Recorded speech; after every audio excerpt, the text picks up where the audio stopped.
नमस्कार आप सभी को। आपका स्वागत है आपके अपने YouTube चैनल अभिनंदन क्लासेज मैथ बाय ओनेस सर में। आज हम पढ़ने वाले हैं प्रतिशत की तीसरी क्लास। देखिए, प्रतिशत बहुत ही महत्वपूर्ण टॉपिक है सभी प्रतियोगी परीक्षाओं के दृष्टिकोण से। तो मेरे प्यारे साथियों, इससे पहले 2 क्लास हो चुकी है, तो जिन लोगों ने वो 2 क्लास नहीं देखा है प्लीज पहले उसे जाके आप देख लें, जिसका लिंक हमने डिस्क्रिप्शन बॉक्स में दे रखा है। यदि आपने वो 2 क्लास नहीं देखा तो तीसरी क्लास आपको समझ नहीं आएगी, ठीक है।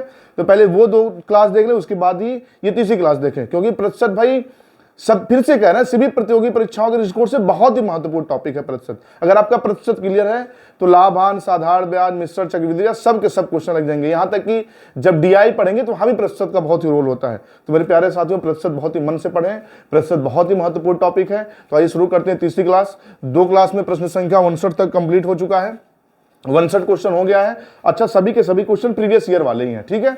आपको हमने पहले ही बता रखा है भाई, सारे क्वेश्चन रेलवे जितने एग्जाम करवाता है रेलवे के सारे एग्जाम के क्वेश्चन, एसएससी जितने एग्जाम करवाता है एसएससी के सभी क्वेश्चन, यहाँ तक कि यूपी पुलिस और यूपीएसआई के भी क्वेश्चन इसमें है, ठीक है। तो आइए शुरू करते हैं।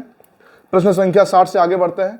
पहला क्वेश्चन है यूपीएसआई 2021 के पेपर का पूछा गया क्वेश्चन। जैसा कि अभी हमने पहले बताया कि सारे के सारे क्वेश्चन एसएससी के, रेलवे के, यूपी पुलिस, यूपीएसआई के क्वेश्चन है, ठीक है। तो यूपीएसआई 2021 के पेपर का पूछा गया बढ़िया क्वेश्चन है।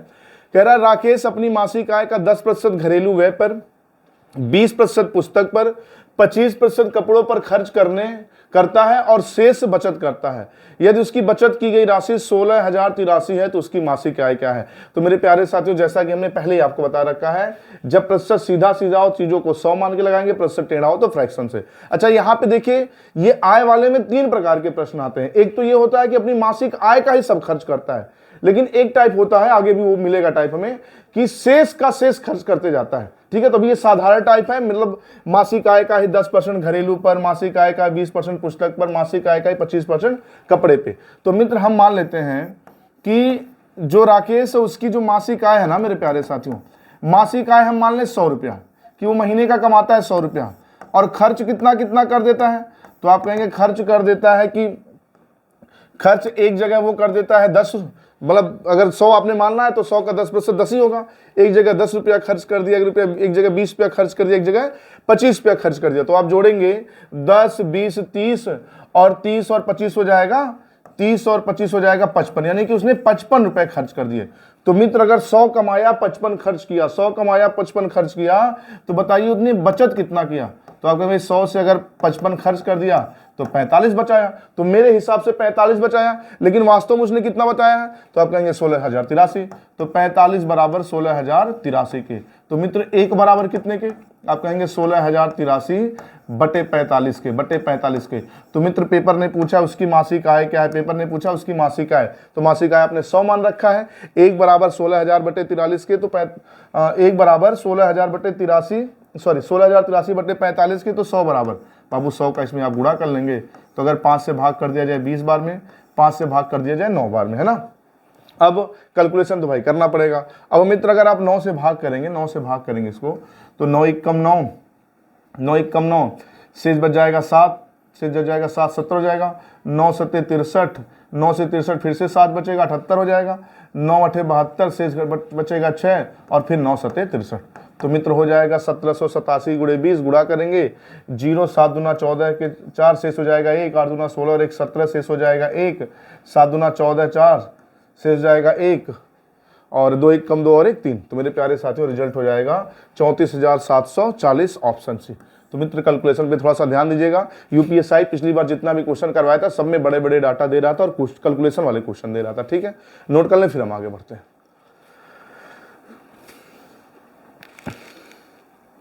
चलिए, अगला क्वेश्चन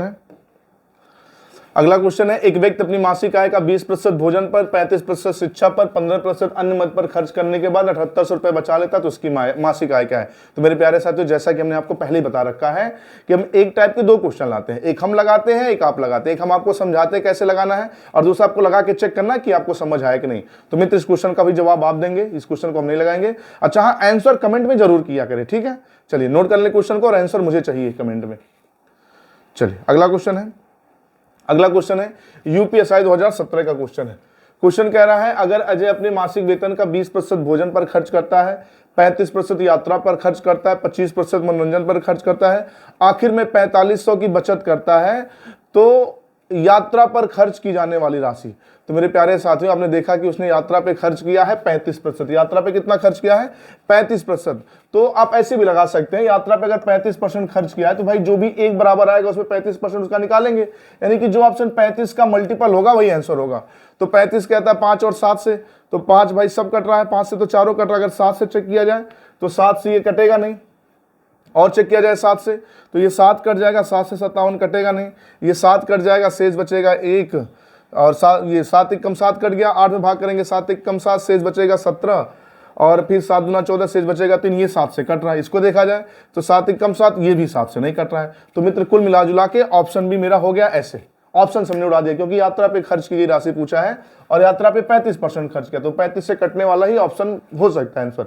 तो 35 से एक ही ऑप्शन कटा, ऑप्शन बी। ठीक है, बाकी चेक कर लेते हैं।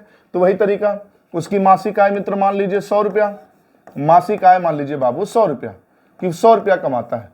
तो मित्र अगर वो 100 कमाता है तो उड़ाया कितना, मैंने खर्च कितना किया? आप कहेंगे 25 एक जगह, 20 एक जगह, 35 एक जगह, तो 20 और 35 हो जाएगा 55, 55 और 25 एक जगह, तो 55 और 25 अगर जोड़ दिया जाए तो हो जाएगा 80।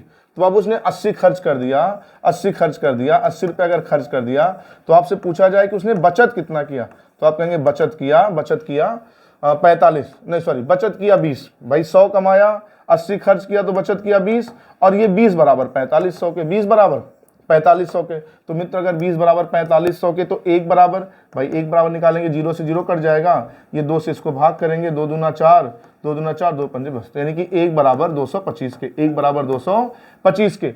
क्या निकालना है आपको? क्या निकालना है? यात्रा पे खर्च। तो यात्रा पे खर्च 35 का है, तो अब 35 का इसमें गुणा कर दे, क्योंकि 1 बराबर 225 के, 1 बराबर 225 के, तो 35 बराबर, मित्र गुणा करेंगे, 35 पंजे 175, 5 शेष हो जाएगा 17, और 35 दूना 17, 35 दूना 70 और 17 87, 7 शेष हो जाएगा 8, और फिर 35 दूना 70 और 8 78। तो मेरे प्यारे साथियों देखिए ऐसी भी रिजल्ट आ गया 7875, जो ऑप्शन भी सही है। ठीक है, तो भाई देखिए आपका क्या है ना कि कंपटीशन की विद्यार्थी होने का मतलब, जो कहावत आप सुनते थे ना, वो काक चेष्टम बको ध्यानम स्वान निद्रा, क्या था? अल्पहारी गृह त्यागी, जो विद्यार्थी पंचलक्षम वाला था, वो कंपटीशन के विद्यार्थी पे सटीक तरीके से फॉलो होता है कि बिल्कुल आपकी नजर ना बिल्कुल बकुले की तरह होना चाहिए, कि आप क्वेश्चन पढ़े, ऑप्शन पे भी नजर मारते चलें, कि देखा जाए 35 का कौन सा मल्टीपल है, तुरंत चुटकियों में निकाल दिए। ठीक है, ये नहीं कि पूरा विधिवत लगाया जा रहा है, कुछ नहीं भाई, हमको आंसर ढूंढना है। ठीक है, नोट कर लें, फिर आगे बढ़ते हैं। चलिए अगला क्वेश्चन है, एक व्यक्ति अपनी मासिक आय का 16 से 2/3% भोजन पर, 33 से 1/3% शिक्षा पर तथा 18.18% अन्य मत पर खर्च करता है। इसके बाद 42 रुपए बचा लेता है, तो उसकी मासिक आय। तो मेरे प्यारे साथियों, अभी तक प्रतिशत सीधा सीधा था, तो हमने 100 मान के लगाया, लेकिन अब प्रतिशत हो गया टेढ़ा। जैसा कि हमने आपको पहले बताया, प्रतिशत सीधा सीधा होगा तो चीजों को 100 मान के लगाएंगे, प्रतिशत टेढ़ा होगा तो फ्रैक्शन से। ठीक है, तो अब मित्र हम आपसे पूछें कि 16 से 2/3% का फ्रैक्शन, आप कहेंगे 1/6। अच्छा 33 से 1/3% का फ्रैक्शन, आप कहेंगे 1/3। अच्छा 18.18 का प्रतिशत का फ्रैक्शन, तो मित्र हमने पहली क्लास में सब कुछ बताया है, तो आप कहेंगे ये 9.09 का 2 गुना है। तो मेरे प्यारे साथियों, हम कहें कि 9.09 का फ्रैक्शन कितना होता है, तो आप कहेंगे इसका फ्रैक्शन होता है 1/11, इसका फ्रैक्शन होता है 1/11। 9.09 का फ्रैक्शन 1/11, तो इसका ये 2 गुना है, तो इसका फ्रैक्शन हो जाएगा 2/11। पहली क्लास में हमने सब कुछ बता रखा बाबू, इसलिए हमने पहले ही बोला, यदि आपने पहली क्लास नहीं देखी तो उसे पहले देख लें, क्योंकि यदि आपने पहली क्लास नहीं देखी तो दूसरी क्लास आपको कम समझ आने वाली। ठीक है, चलिए, तो मेरे प्यारे साथियों, एक जगह वो खर्च किया मासिक आय का 1/6, एक जगह खर्च किया 1/3, एक जगह खर्च किया 2/11। देखिए ये साधारण प्रश्न अभी चल रहा है, अभी अपने मासिक आय का ही प्रतिशत खर्च कर रहा है। आगे वाले टाइप में मिलेगा शेष का, मतलब खर्च करने के बाद जो बचता है उसका खर्च करता है, तो वहां टाइप चेंज हो जाता है। ठीक है, अब ये बिल्कुल साधारण प्रश्न है। तो मित्र यहाँ पे तो अब हम 100 मानेंगे नहीं, क्योंकि प्रतिशत टेढ़ा था। तो यहाँ पे उसकी जो मासिक आय है ना मित्र, उसकी मासिक आय कुछ ऐसा डाटा मानिए जो 6 से 311 से पूरी तरह कट जाए। तो 6 3 11 से कटने वाला डाटा अगर हम 66 मान लें, इनका एल्सियम 66 मान लें, तो कोई दिक्कत कि उस व्यक्ति की मासिक आय है 66 रुपया।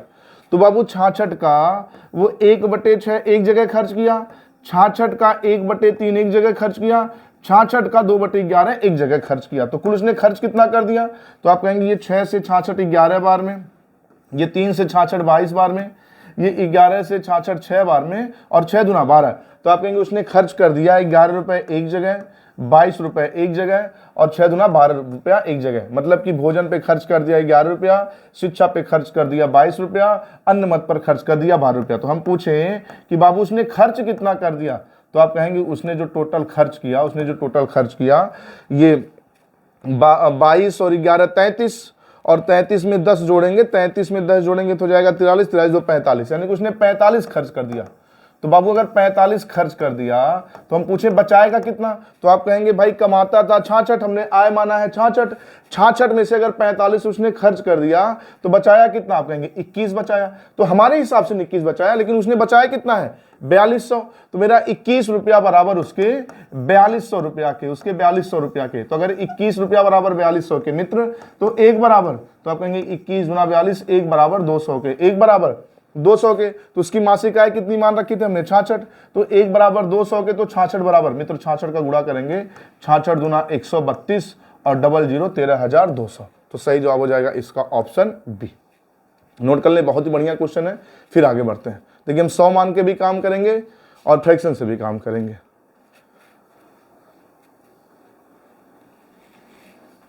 चलिए अगला क्वेश्चन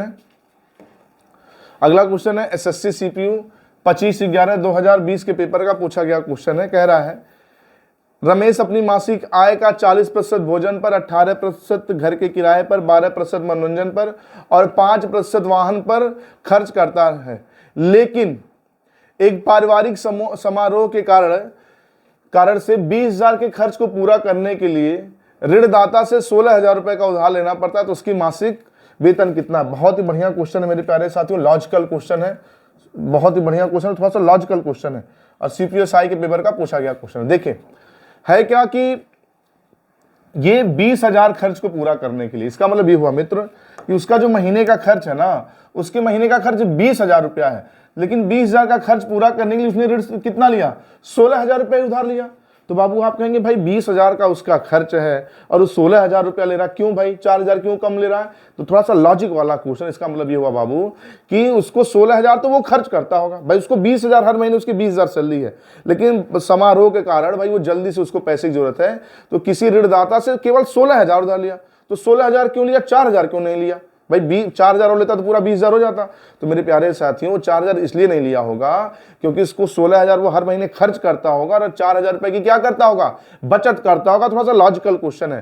तो मेरे प्यारे साथियों यानी कि इसका मतलब ये क्लियर हुआ कि हर महीने उसको 20,000 की जरूरत होती है, जिसमें से 16,000 वो खर्च कर देता होगा और 4,000 बचाता होगा। तो मित्र उसकी बचत हर महीने है 4,000, उसकी बचत हर महीने कितनी है 4,000। ये तो हमको डायरेक्ट बचत पता चल गया। अब उसकी आय आप यहाँ 100 मानिए, छोड़िए यहाँ पे प्रतिशत सीधा सीधा है, तो मान लीजिए उसकी मासिक आय है मित्र 100 रुपया, तो 100 रुपया है। हम पूछे वो खर्च कितना कर दिया, तो आप कहेंगे भाई खर्च कर दिया 40 एक जगह, 18 एक जगह, 40 18 58, 58 58 और 12 हो जाएगा 70 और 70 5 75 उसने खर्च कर दिया।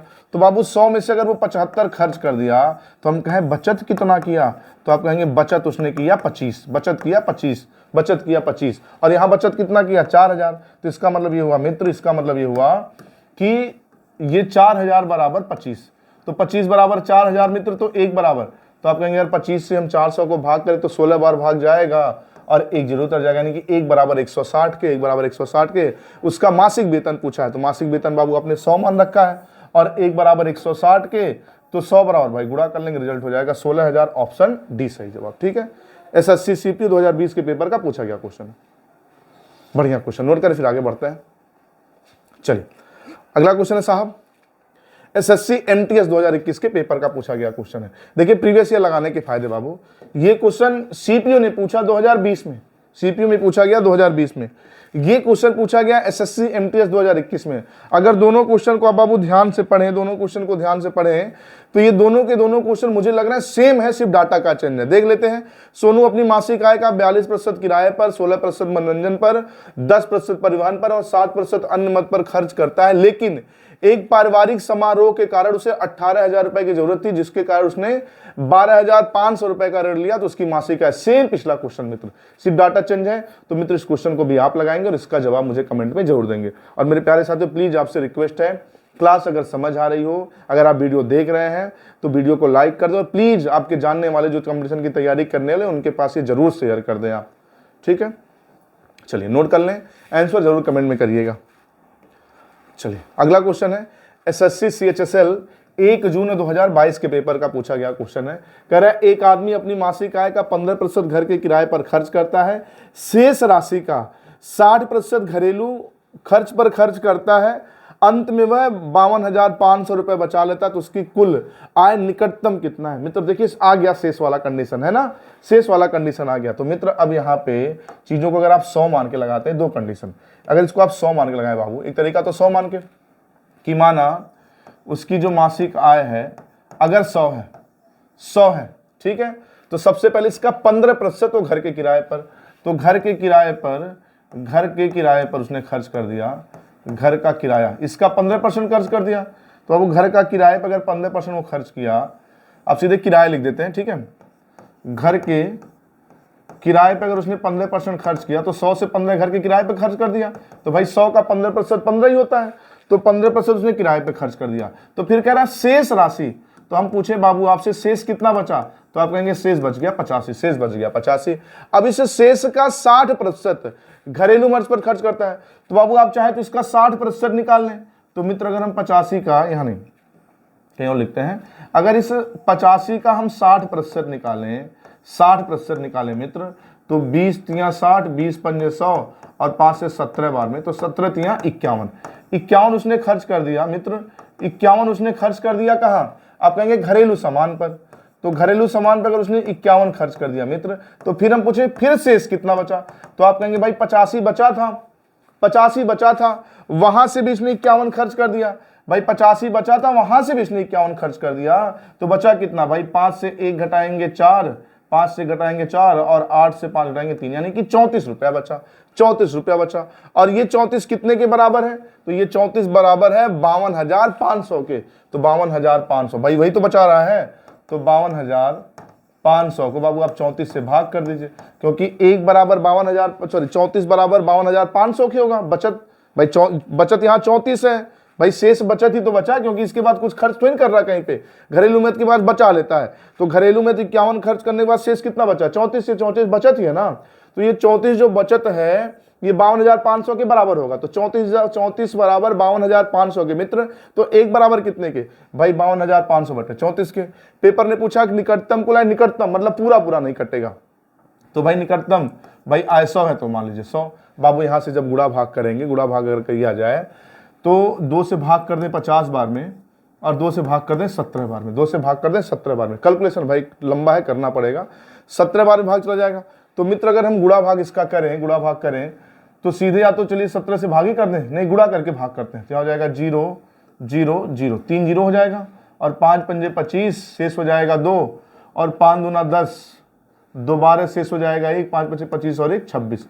अब इसको बाबू जब आप 17 से भाग करेंगे, 17 से भाग करेंगे मेरे प्यारे साथियों, 17 से जब भाग करेंगे तो सबसे पहले 17 1 कम 17, तो 26 से 17 अगर घटा देंगे, तो 26 से 17 घटा देंगे बच जाएगा 9, तो यहाँ 92 जाएगा, 17 पचे 85, 17 पचे 85, देखते चलिए, तो ये तो 17 पचे 85 तो ये होगा नहीं, क्योंकि 1 के बाद 5 बार और भाग गया, 17 पचे 85, तो 92 से 85 रहेंगे शेष जाएगा 7, फिर 17 पचे 85 अब भाग करेंगे फिर कितनी बार, तो कहेंगे 17 चौका 68, 17 चौके 68, तो किसके बाद है 15 के बाद 4 किसमें है, इसमें 15 के बाद 4 है, इसमें भी इसमें, ठीक है। चलिए 17 चौके 68 हो गया, अब शेष कितना बचेगा, तो 17 चौके 68 के बाद अब शेष बच जाएगा यहाँ पे 7 बच जाएगा, 17 हो जाएगा, फिर 17 चौके 68, फिर 17 चौके 68, 2 4 आ गया, 2 4 किसमें भाई इसमें, 17 चौके 68, शेष 2 बचेगा 20 हो जाएगा, 17 1 कम 17, 17 1 कम 17, तो बाबू किसमें ये ऑप्शन मैच कर रहा है, ऑप्शन है भाई, पूरा भाग नहीं करना, हमको देखते चलना है, तो ये ऑप्शन मैच कर रहा है, तो सही जवाब हो जाएगा इसका ऑप्शन है भाई। हो सकता है ये दशमलव तक जाए, तो पेपर ने कहा लगभग, ठीक है बाबू, तो एक तरीका ये हो गया। दूसरा तरीका मेरे प्यारे साथियों, दूसरा तरीका ये है मित्र कि मान लीजिए उसकी जो आय है ना, मान लीजिए उसकी आय है x, मान लीजिए उसकी आय है x, माना कि उसकी मासिक आय कितनी है x, इस x का वो 15% घर के किराए पर खर्च कर दिया, तो शेष बचेगा 85 बटे 100, शेष बचेगा 85 बटे 100।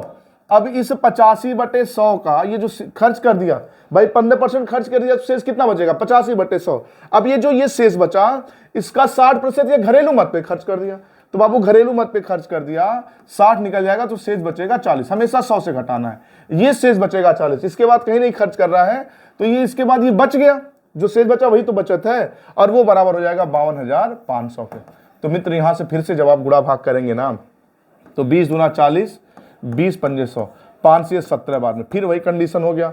ये 2 से भाग करेंगे बाबू 50 बार में, और 50 का तिरछा गुणा करेंगे तो 52 गुणे 500 गुणे 50 और बटे में आ जाएगा 17x बराबर। तो मेरे प्यारे साथियों फिर वही कैलकुलेशन आ गया ये वाला। तो आप ऐसे डायरेक्ट x मान के लगा सकते हैं, ठीक है। तो ये तरीका हम अपनाएंगे। प्रतिशत सीधा सीधा होगा तो ऐसे, प्रतिशत टेढ़ा होगा तो फ्रैक्शन से, ठीक है। नोट कर ले, फिर आगे बढ़ते हैं।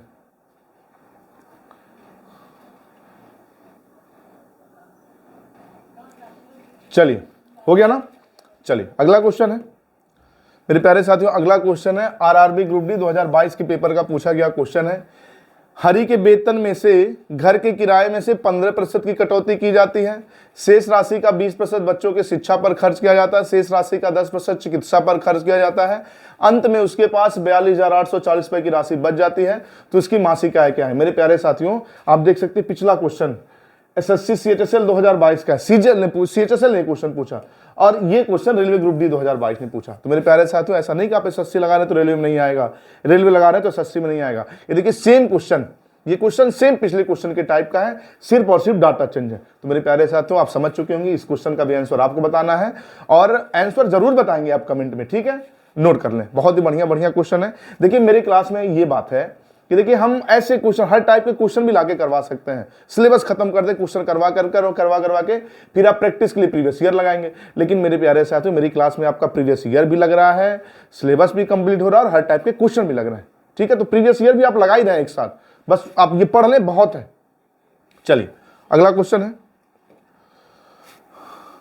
अगला क्वेश्चन देखिए एसएससी सीएचएसएल 2021 के पेपर का पूछा गया क्वेश्चन है। कह रहा है सविता अपनी मासिक आय का 20% किराने के सामान पर, शेष का 15% मकान के किराए पर, और बचे हुए धन का 60% बच्चों की शिक्षा पर खर्च करने के बाद 97,992 रुपए बचा लेती है। तो उसके मकान के किराए पर खर्च की गई धनराशि। बहुत ही बढ़िया क्वेश्चन है मित्र, बहुत ही बढ़िया क्वेश्चन है।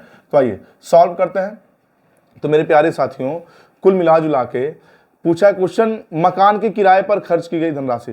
तो बाबू अब बताइए मकान के किराए पर उसने कितना खर्च किया है? तो मकान के किराए पर खर्च किया है 15%। तो मित्र अभी थोड़ी देर पहले हम बताए थे, तो जो ऑप्शन 15 से कटने वाला होगा वही मकान के किराए पर होगा उसका खर्च। तो 15%, तो 15 से कटने वाला डाटा, जो डाटा 5 से कटेगा, 3 से कटेगा, वही 15 से कटेगा। तो 5 से देखा जाए सब डाटा कट रहा चारों के चारों, क्योंकि 5 का नियम होता है संख्या के अंतिम अंक का 0 अंक या 5 होना जरूरी है। तो अब 5 से तो कट रहा है, 3 से देखा जाए, 3 कहता है संख्या के अंकों का जोड़, तो 3 कट जाएगा, 4 2 6 कट जाएगा, ये तो कट गया, ये 4 2 6 ये भी 3 से कट गया। तो बाबू एक से जब अधिक ऑप्शन कट जाए तो छोड़ दीजिए, अब लगाना ही पड़ेगा। तो बाबू जो सविता है उसकी मासिक आय आप मान लीजिए x, इस x का वो 20% मकान के किराने के सामान पे, तो अगर 20% खर्च कर दी तो शेष बचा 80/100। देखिए शेष वाले में ऐसे लगाएंगे, इससे पहले साधारण प्रश्न था, वो सिर्फ अपनी मासिक आय का ही खर्च कर रहा था, तो हम 100 से जोड़ के 100 से घटा दे रहे थे। लेकिन यहाँ पे शेष का है, दूसरे टाइप का क्वेश्चन है, ठीक है। तो शेष बच गया x का 80/100। अब बाबू इस शेष का वो 15% मकान के किराए पर, तो शेष क्या बचेगा? फिर 85/100। भाई 100 से घटाते जाना, 100 से घटाते जाना, ठीक है। अब इस शेष का इस शेष का 60% बच्चों की शिक्षा पर, तो 60% बच्चों की शिक्षा पर खर्च कर दिया, तो शेष बचा 40/100। तो मेरे प्यारे साथियों ये शेष जो बचा, इसके बाद तो कोई खर्च है नहीं, तो इसका ये बचत हो जाएगा 9792 की। तो मेरे प्यारे साथियों यहाँ से ये गुणा भाग करके सबसे पहले तो इसकी आय निकाल लेनी है। तो जब गुणा भाग करेंगे मित्र, तो गुणा भाग चलिए करते हैं फटाफट। तो 20 दूना 40, 20 पंजे 100, ठीक है। 20 के 80, 20 पंजे 100, 5 से कट जाएगा 17 बार में, 5 से कट जाएगा ये 17 बार में, ठीक है। तो अभी कुछ नहीं काटते, हम गुणा कर लेते हैं। तो अब देखा जाए कैंसिल कर लेते हैं, इसको काट पीट देते हैं। तो ये 4 दूना 8, तो 8 से अगर इसको हम भाग करें तो 8 1 कम 8, शेष बचेगा 1, तो 17 हो जाएगा। तो 8 दूना 16, 8 दूना 16, शेष बचेगा 1, 19 हो जाएगा। फिर 8 दूना 16, शेष बचेगा 3, 32 हो जाएगा, 8 चौके 32, तो 1224 बार भाग गया। अब बाबू इसको अगर हम 17 से भाग कर दें तो आप कहेंगे 17 से अगर भाग किया जाए तो 17 सत्ते 119, 17 सत्ते 119, शेष बचेगा 3, 14 जाएगा, 17 दूना 34, तो 72 हो गया। और यहाँ 5 गुणे ये 100 बचा है, तो इसका तिरछा अगर गुणा कर दें तो अब इसकी जो आय निकल के आ जाएगी, आय निकल के आ जाएगी 5 दूना 10, शेष हो जाएगा 1, पहले हम 5 का गुणा कर रहे हैं, 5 दूना 10, शेष हो जाएगा 1, 7 पंजे 35 और 1 36, ये तो 360 का हो गया। 5 पे गुणा करके 72 का, ये 100 बचा है तो 2 जीरो बढ़ा दीजिए, तो बाबू उसकी ये मासिक आय निकल के आ गई 36,000, उसकी मासिक आय निकल के आ गई 36,000। लेकिन पेपर ने पूछा है मकान के किराए पर खर्च की गई राशि, तो बाबू इस 36,000 का सबसे पहले वो मकान का किराया इसमें से देती है, सॉरी किराने का सामान खरीदती है 20% राशि का, उसके बाद जो शेष बचता उसका 15% मकान के किराए पे, तो बाबू 20% अगर किराने का सामान खरीद ली तो शेष बच गया 80/100। अब ये जो शेष बचा इसी में से वो 15% मकान का किराया देती है, तो बाबू इसका जब 15% निकालेंगे ना मित्र, 15%, तो 1 2 3 4 जीरो, 1 2 3 4 जीरो कट गया। अब बाबू गुणा भाग कर लेना है, तो 15/120, तो 36 गुणे 120 हो जाएगा 0, 12 छक्के 72, 2 शेष हो जाएगा 7, और 12 3 36 और 7 43, तो मित्र हो जाएगा 4320, ऑप्शन डी सही जवाब। तो थोड़ा सा कैलकुलेशन रहा मित्र, तो ये पेपर का क्वेश्चन है बाबू, ये पूछा गया है, पूछा गया था, पूछा भी जाएगा, ठीक है, तो नोट कर लें, इसका और कोई तरीका नहीं, ठीक है। चलिए भाई थोड़ा सा कैलकुलेशन स्ट्रॉन्ग करें, अंक गणित है, अर्थमेटिकल मैथ है, तो इसमें भाई कैलकुलेशन की जरूरत पड़ती है, नोट कर ले फिर आगे बढ़ते हैं। चलिए अगला क्वेश्चन है, एक व्यक्ति के पास कुछ धन है, इसका 20% एक वस्तु को खरीदने में, शेष का 5% परिवहन पर खर्च करता है और 120 रुपए दान देता है, इसके बाद 120 रुपए दान देता है, उसके पास 1400 रुपए राशि शेष बच जाए तो परिवहन पर किया गया खर्च। तो मेरे प्यारे साथियों इस क्वेश्चन को आप लगाने का प्रयास करेंगे और इसका आंसर मुझे कमेंट में जरूर बताएंगे, पिछले क्वेश्चन से मिलता जुलता है, ठीक है, प्रयास करिएगा और इसका आंसर मुझे कमेंट में जरूर बताइएगा। चलिए अगला क्वेश्चन है, अब देखिए ये टेढ़ा प्रतिशत, अभी तक तो सीधा सीधा प्रतिशत था, लेकिन अब हो गया प्रतिशत टेढ़ा। क्वेश्चन कह रहा है एक व्यक्ति अपनी मासिक आय का 37.1/2% शिक्षा पर, शेष का 36.36% भोजन पर, शेष का 16.66% अन्य मद पर खर्च करने के बाद 5250 पे बचा लेता है, तो भोजन के मद पर खर्च की गई धनराशि क्या है। तो मेरे प्यारे साथियों सबसे पहले प्रतिशत देखिए, हमने पहले बताया है प्रतिशत सीधा सीधा है तो 100 से घटाएंगे जोड़ेंगे, प्रतिशत टेढ़ा है तो फ्रैक्शन बनाएंगे। तो बाबू 37 सही 1/2% का बाबू जब आप फ्रैक्शन बनाए तो 37 सही 1/2% का फ्रैक्शन होता है 3/8, हमने बहुत पहले बता रखा है, ठीक है। 36.36%, तो 0.09 का ये कितना गुना है, 4 गुना है, और 0.09 का फ्रैक्शन होता है 1/11, तो उसका ये 4 गुना है, तो बाबू इसका फ्रैक्शन हो जाएगा 4/11, ठीक है, इसका फ्रैक्शन। इसके बाद 16.66% का मतलब तो 16 सही 2/3, इसका फ्रैक्शन हो जाएगा 1/6, ठीक है। अब उसकी मासिक आय मुझे नहीं पता है, तो अब उसकी मासिक आय सबसे पहले तो आप मान लीजिए x मान लीजिए, उसकी मासिक आय हो गई x। अब बाबू इस x का वो 37 सही 1/3% शिक्षा पर खर्च किया, इसका मतलब 3/8, यानी कि उसकी आय जो अगर 8 थी तो इसमें 3 रुपये शिक्षा पे खर्च करे, तो 8 में से अगर 3 शिक्षा पे खर्च कर दिया बाबू तो शेष बचेगा 5/8। तो कुल मिला जुला के इन दोनों का अंतर बटे हर में जो डाटा है ये शेष बचा। अब इसे शेष राशि का वो खर्च किया 36.36% भोजन पर, यानी कि 4/11, मतलब 11 में से 4 खर्च दिया तो शेष क्या बचेगा, फिर इन दोनों का अंतर, तो 11 से 4 घटाएंगे हो जाएगा 7/11। अब ये जो शेष बचा इसका वो कितना खर्च कर दिया, 1/6 कहीं खर्च कर दिया, तो शेष क्या बचाएगा 5/6, भाई अंसर का अंतर बटे हर, इतना शेष बचा। और ये शेष जो बचा बाबू ये बराबर है 5250 के। तो मित्र यहां से x बराबर सबसे पहले उसकी आय निकाल लें, तो कैलकुलेशन बाबू अगर किया जाए कैलकुलेशन तो कुछ करता तो दिख नहीं रहा, तो नहीं करता दिख रहा, तो 5 से इसको भाग कर दें, कहेंगे 5 एकम 5, 0 5 पचे 25, 0 ये हो जाएगा। फिर आप भाग कर दें 7 पंजे 35, 35 से भाग करेंगे तो 35 यहाँ 105 और 0 हो जाएगा 30।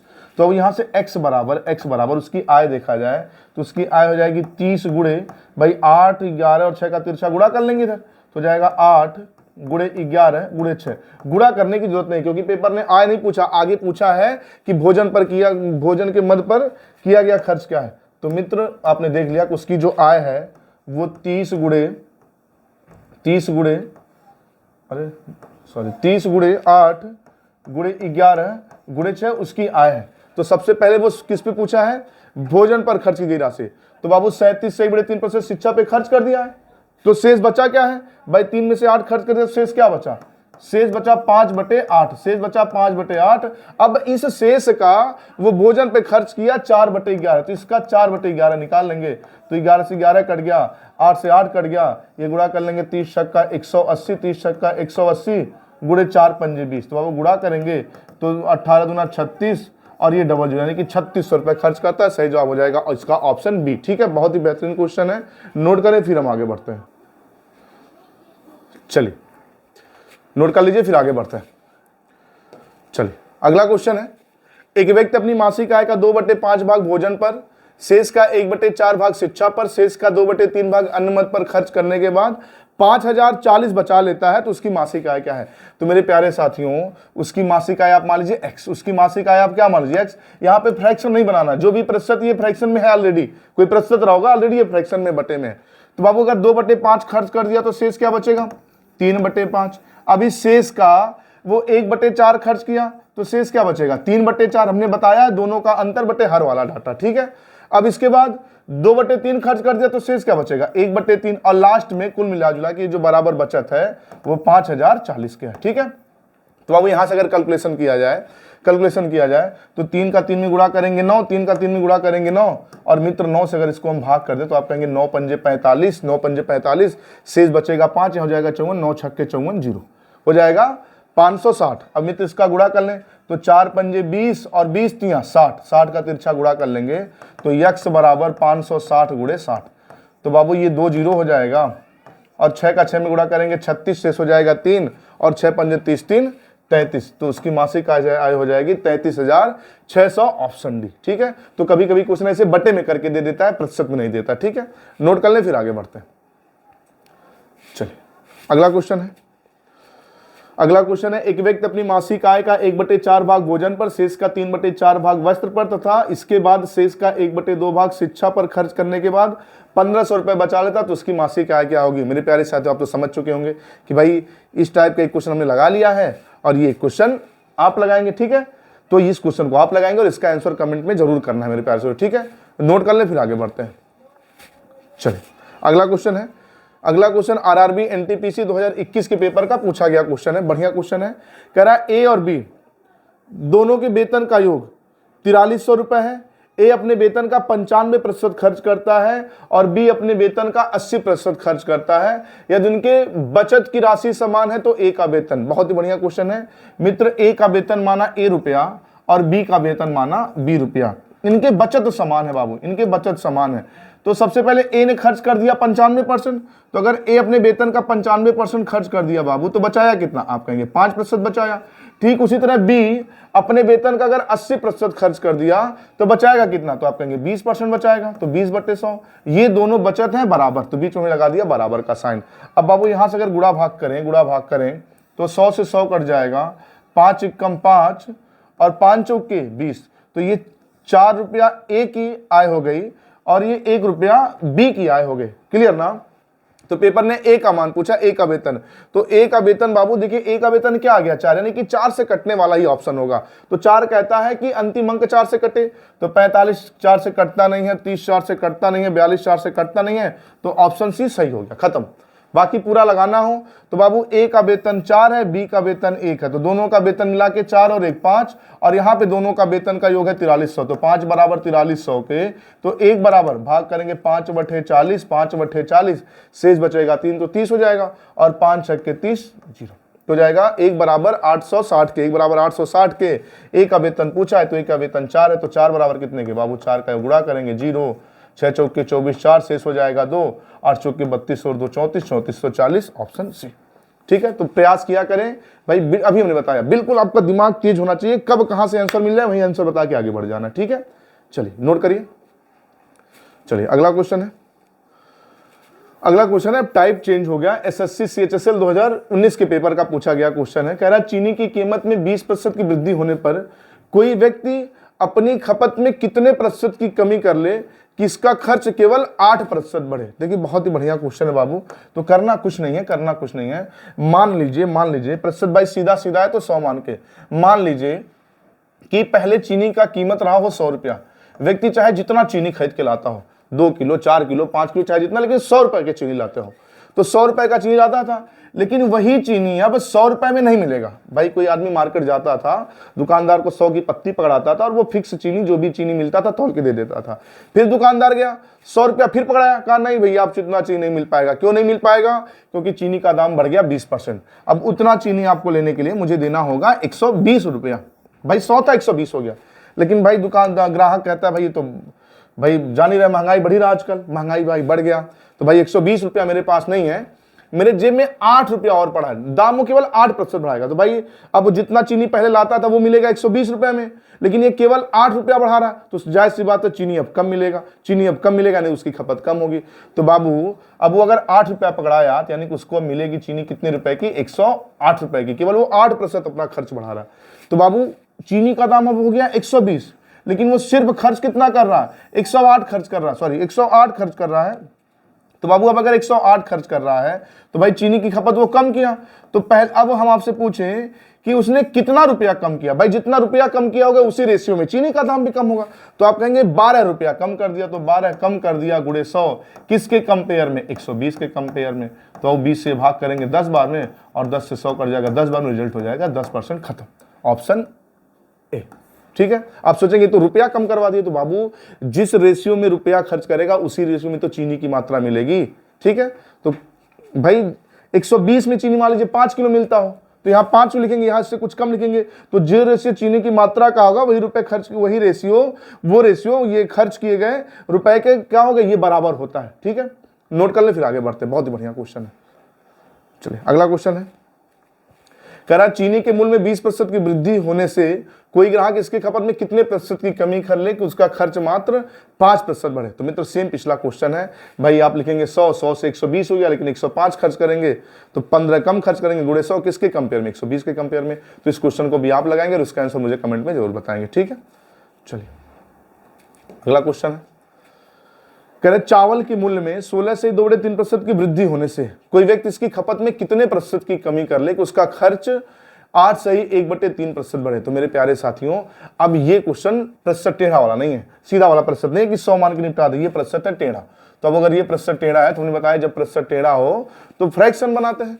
तो बाबू 16 से 2.3% का फ्रैक्शन आप कहेंगे 1/6, और हम कह दें 8 से ही 1/3% का फ्रैक्शन आप कहेंगे 1/12। तो बाबू ये जो 6 और 12 है ना, ये क्या है? चावल। ये चावल का पुराना मूल्य है, चावल का क्या है? पुराना मूल्य है। तो अगर ये चावल का पुराना मूल्य है तो यहाँ 6 रुपया है, यहाँ 12 रुपया, मूल्य बराबर तो है नहीं। तो मेरे प्यारे साथियों सबसे पहले मूल्य बराबर करें। तो मूल्य कैसे बराबर होगा? अगर हम यहाँ 2 का गुणा कर लें, यहाँ 2 का गुणा कर लें तो 6 दूना 12 हो जाएगा ना, लेकिन नीचे 2 का गुणा किए तो ऊपर भी 2 का गुणा करेंगे। तो इसका मतलब ये हुआ कि पहले जो चावल का मूल्य था वो 12 रुपया प्रति किलो या जो भी था 12 था, लेकिन अब वो बढ़ गया। कितना बढ़ गया भाई? 12 था, क्योंकि ये वृद्धि है ना 16 से 2.3% बढ़ गया है दाम। तो 16 से 2.3% का फ्रैक्शन आपने 1/6 बनाया, और यहाँ 12 यहाँ 6 पुराना मूल्य, तो बराबर करने के लिए आप नीचे भी 2 से गुणा किए, ऊपर भी 2 से गुणा किए, तो पुराना मूल्य हो गया 12, लेकिन ऊपर 2 ही कम 2 बढ़ गया, 12 से 2 दाम बढ़ गया। तो 12 से 2 दाम बढ़ गया, यानी कि अब वही चावल मिलेगा 14 रुपए में, वही दाम चावल मिलेगा 14 रुपए। लेकिन आदमी क्या करता है भाई? वो 14 नहीं खर्च करेगा, भले ही अपनी कम खाएगा। तो 12 ना खर्च करके वो सिर्फ एक ज्यादा खर्च करना चाहता, सिर्फ एक ज्यादा खर्च करना चाहता है, यानी कि वो खर्च करना चाहता है 13 रुपए खर्च करना चाहता है। तो बाबू 14 का मिलना है चावल, लेकिन वो मात्र 13 दे रहा। तो कितना कम दे रहा? 1 कम दे रहा, तो गुणे 100। तो 1 जितना कम दे रहा उतना उसको क्या मिलेगा? कम चावल मिलेगा। किसके कंपेयर में 1 कम दिया? 14 के कंपेयर में, तो बटे 14। तो अब 2 से भाग कर देंगे 50 बार में, 2 से भाग कर देंगे 7 बार में, और 7 से 50 को भाग करेंगे 7 7 49, शेष बचेगा 1/7, यानी कि 7 से 1/7%। सही जवाब हो जाएगा ऑप्शन बी, ठीक है। नोट करें, बहुत ही बढ़िया क्वेश्चन है। फिर हम आगे बढ़ते हैं। चलिए अगला क्वेश्चन है, चीनी के मूल्य में 32% की वृद्धि होने से कोई व्यक्ति अपनी खपत 10 किलो से घटाकर कितना कर ले कि उसका खर्च केवल 10% बढ़े।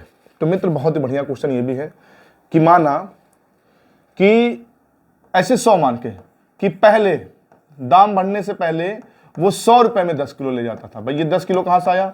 ये 10 किलो। ये 100 कहां से आया? हमने पहले से बताया कि जब प्रतिशत सीधा सीधा होता है तो चीजों को हम 100 मान के लगाते हैं, ठीक है। लेकिन अब यही 10 किलो चीनी बाबू मिलेगा 132 रुपए में। अब यही 10 किलो चीनी कितने मिलेगा, 132 में। क्यों 132 रुपए में, क्योंकि दाम बढ़ गया है। तो बाबू अब 132 रुपए में 10 किलो चीनी मिलेगा। तो अगर 132 रुपए में 10 किलो चीनी मिलेगा तो हम कहें आपसे कि 1 रुपए में कितना चीनी मिलेगा, तो आप कहेंगे 10/132 किलो, 10/132 किलो 1 रुपए में चीनी मिलेगा। लेकिन जो ग्राहक है वो अपना खर्च मात्र 10% बढ़ाना चाहता है, यानी कि जो 100 रुपया खर्च कर रहा था चीनी पे वो 10% बढ़ा के 110 रुपया खर्च करना चाह रहा है। बाबू 110 रुपया खर्च करना चाह रहा है मेरे प्यारे साथियों। तो अब 1 रुपए में मिल रहा है 10/132 किलो, 1 रुपए मिल रहा 10/132 किलो चीनी। तो मेरे प्यारे साथियों वो 10 बढ़ा रहा है, यानी कि 100 से 10 बढ़ा रहा है, तो 110 रुपए में कितनी चीनी मिलेगी, तो गुणे 110 कर दे मेरे प्यारे साथियों। तो भाई 11 से भाग करेंगे, 11 दहाई में 180 और 11 से ये 12 बार में कट जाएगा, 12 बार में कट जाएगा। ठीक है, अब 10 का 10 में गुणा करेंगे 100, तो 4 से भाग कर दे, 4 तिया 12 और ये 25 चौक के 100, 25 चौक के 100। अब 3 से 25 को भाग करेंगे तो 8 त्रिक 24, शेष बचेगा 1/3, यानी कि अब उसको चीनी खाना पड़ेगा, सॉरी चावल चीनी जो भी है चीनी है, पहले चीनी ला रहा था 10 किलो, तो अब उसको चीनी मिलेगा 8 सही 1/3 किलो। तो कितना खपत कर लिया, 8 से 1/3, यानी कि ऑप्शन भी सही जवाब। ठीक है, नोट करें फिर आगे बढ़ते हैं, बहुत ही बेहतरीन क्वेश्चन है। चलिए अगला क्वेश्चन है। अगला क्वेश्चन कह रहा है चावल के मूल्य में 40% की वृद्धि होने से इसकी खपत में कोई परिवार, सॉरी क्या है, चावल के मूल्य में 40% की वृद्धि होने से इसकी खपत में कोई परिवार इसका खपत कितना केजी कम कर ले। दो बार मेरे कंप्यूटर ऑपरेटर ने टाइप कर दिया, कोई बात नहीं। इसका खपत कितना किलो कम कर ले, केजी कम कर ले कि उसका खर्च केवल 20% बढ़े। यदि पहले खपत 21 किलो था तो बाबू खत्म, वही मान लीजिए कि 100 रुपए में 21 किलो मिलता था, 100 रुपए में 21 किलो मिलता था, लेकिन अब क्या होगा, ये 21 किलो 100 रुपए में मिलेगा, दाम बढ़ गया 40%, यानी कि अब 140 रुपए में मिलेगा ये 21 किलो, 140 में मिलेगा 21 किलो। तो अगर 140 रुपए में 21 किलो मिलेगा बाबू, तो हम आपसे पूछे 1 रुपए में कितना मिलेगा, तो आप कहेंगे 21/140 मिलेगा, 21/140 मिलेगा। लेकिन वो खर्च कितना बढ़ाना चाहता है, वो खर्च मात्र बढ़ाना चाहता है 20%, मतलब 100 मिलाता था 100 नहीं, अब 20 और ज्यादा खर्च करेगा। तो अगर 1 रुपए में 21/140 मिल रहा है तो 120 में कितना मिलेगा, 120 में गुणा कर दीजिए। तो 20 से भाग करेंगे 6 बार में, 20 से भाग करेंगे 7 बार में, 7 से भाग करेंगे 3 बार में, 3 छक अब 18 किलो केवल उसको मिलेगा चीनी चावल जो भी मिल रहा है चावल। और पहले कितना खर्च करता था, 21 किलो खाता था, अब खाएगा 18 किलो। भाई महंगाई ऐसी, बेचारा क्या करे, आज महंगाई आजकल इतनी चरम सीमा पे है, बेचारा खाएगा कम, सुकून में किसी तरह रहेगा। तो अब 21 से 18 कर लिया, कितना कम खर्च कर लिया, 3 किलो, तो सही हो जाएगा ऑप्शन सी। पिछले क्वेश्चन में पूछा था खपत कितना कर ले, तो 8 से 1/3 आया था, लेकिन इसमें कह रहा है खपत कितना कम कर ले, तो 21 से 18 हो गया, 3 किलो कम कर लिया। ठीक है, नोट करें फिर आगे बढ़ते, बहुत ही बढ़िया क्वेश्चन है। चलिए अगला क्वेश्चन है मित्र, चावल के मूल्य में 33 से 1/3% की वृद्धि होने से कोई व्यक्ति इसकी खपत 48 किलो से घटाकर कितना कर ले कि उसका खर्च केवल 16 से 2/3% बढ़े। ठीक है, देखिए हम हम क्या है ना कि सीधे प्रतिशत पे भी काम करते हैं, टेढ़े प्रतिशत पे भी काम करते हैं। तो टेढ़े प्रतिशत पे तो 33 सही 1/3% का फ्रैक्शन 1/3। ठीक है, 33 से 1/3% का फ्रैक्शन हो गया बाबू 1/3। फिर बात करें 16 से 2/3% का फ्रैक्शन, आप कहेंगे 1/6। तो ये जो 3 और 6 है बाबू, ये तो पहले का रेट है ना, ये तो पहले का रेट है ना चावल का, तो दोनों क्या होना चाहिए, बिल्कुल सही बराबर होना चाहिए। तो कैसे बराबर होगा बाबू, यहाँ 6 है यहाँ 3 है, तो अगर यहाँ हम 2 का गुणा कर दें तो 2 3 6 हो जाएगा, नहीं हो जाएगा, बिल्कुल हो जाएगा। तो अगर नीचे 2 का गुणा किए तो ऊपर भी 2 का गुणा करेंगे। तो पहले जो चावल का दाम था, पहले जो चावल का दाम था वो 6 रुपया था, जितना मिलता था 6 रुपया, लेकिन अब कितना हो गया, तो अब कहेंगे भाई यही तो बढ़ा हुआ प्रतिशत है, तो यही तो 33 से 3% का फ्रैक्शन 1/3 है। तो बाबू कहेंगे पहले 2 3 6 था, तो अब 2 1 कम 2 बढ़ गया, तो 6 से 2 बढ़ गया, तो 6 से 2 बढ़ गया कितना हो गया, 8 हो गया। अब बाबू इसी 8 रुपए में, पहले 6 रुपए में उसको 48 किलो मिलता था, लेकिन यही 48 किलो मिलेगा कितने में, 8 रुपए में 48 किलो मिलेगा, 8 रुपए में 48 किलो मिलेगा। लेकिन जो ग्राहक है ना वो केवल 6 से 1 अपना बढ़ाना चाहता है, यानी कि वो सिर्फ और सिर्फ 7 रुपया खर्च करना चाहता है चावल पे। तो बाबू अगर 8 रुपए में 48 किलो मिल रहा, 8 रुपए में 48 किलो मिल रहा, तो 1 रुपए में, तो आप कहेंगे 8 6 48, 1 रुपए में 6 किलो मिलेगा। तो अगर 1 रुपए में 6 किलो मिलेगा, 1 रुपए में 6 किलो मिलेगा, तो 7 रुपए में कितना मिलेगा, तो आप कहेंगे 7 छक्का 42 किलो मिलेगा, यानी कि अपनी खपत वो 42 किलो कर ले। तो ऑप्शन डी इसका सही जवाब हो जाएगा। ठीक है, नोट कर लें, बहुत ही बढ़िया क्वेश्चन है। फिर हम आगे बढ़ते हैं। चलिए अगला क्वेश्चन है, एसएससी सीएचएसएल 2022 के पेपर का पूछा गया बढ़िया वाला क्वेश्चन है, नोट करें फिर हम आगे बढ़ते हैं। देखिए